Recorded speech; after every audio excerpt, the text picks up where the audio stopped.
কি বন্ধুরা, কেমন আছো? শুনলাম তোমরা নাকি কোনো কাজ করতে গেলে প্রচণ্ড ভয় পাচ্ছ।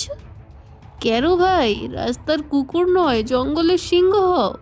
তা আজকে তোমাদেরকে একটি অনুপ্রেরণামূলক গল্প শোনাবো।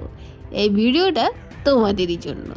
গ্রামের ছোট্ট ছেলে, সারাদিন সে বন্ধুদের সঙ্গে মজার গল্প আর খেলাধুলায় ব্যস্ত থাকতো।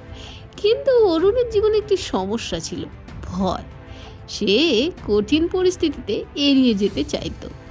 পাড়া মহল্লার বড়রা তাকে কটাক্ষ করে বলতো, আরে তুই তো রাস্তা কুকুরের মতো, যে কেবল শুধু ভয় পাস। অরুণের মনে এই কথা গভীর দাগ কাটে।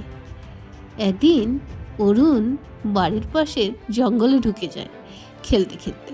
তার বন্ধুরা তাকে সাবধান করে, ওই ওখানে ঢোকো না, সেখানে নাকি বাঘ আর সিংহ থাকে।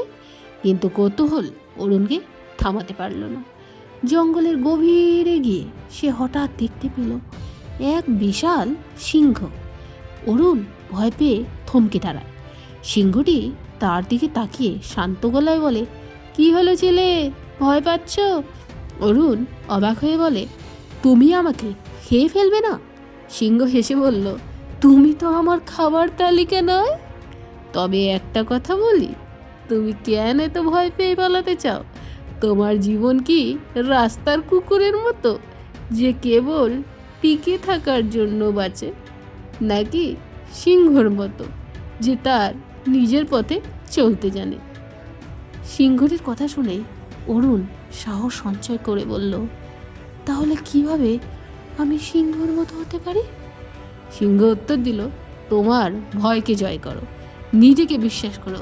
জীবনে কঠিন হতে পারে, কিন্তু তুমি নিজের শক্তি এবং মনের জোর খুঁজে বের করো, তবে কেউ তোমাকে আটকাতে পারবে না।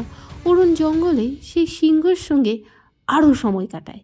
সিংহ তাকে শেখায় ধৈর্য, আত্মবিশ্বাস এবং বিপদের সামনে দাঁড়ানোর সাহস। অরুণের জীবন ধীরে ধীরে বদলে যেতে থাকে।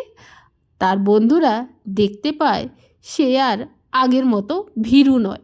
গ্রামবাসীরাও বুঝতে পারে অরুণ এখন আগের চেয়ে অনেক সাহসী ও দৃঢ়। তো এর থেকে বন্ধুরা আমরা শিখতে পাই, জীবনের রাস্তার কুকুরের মতো শুধু টিকে থাকা নয়, বরং সিংহর মতো বাঁচা শেখো। ভয়কে জয় করো এবং আত্মবিশ্বাস নিয়ে নিজের লক্ষ্যের দিকে এগিয়ে যাও। কঠিন পথই তোমাকে সেরা বানাবে।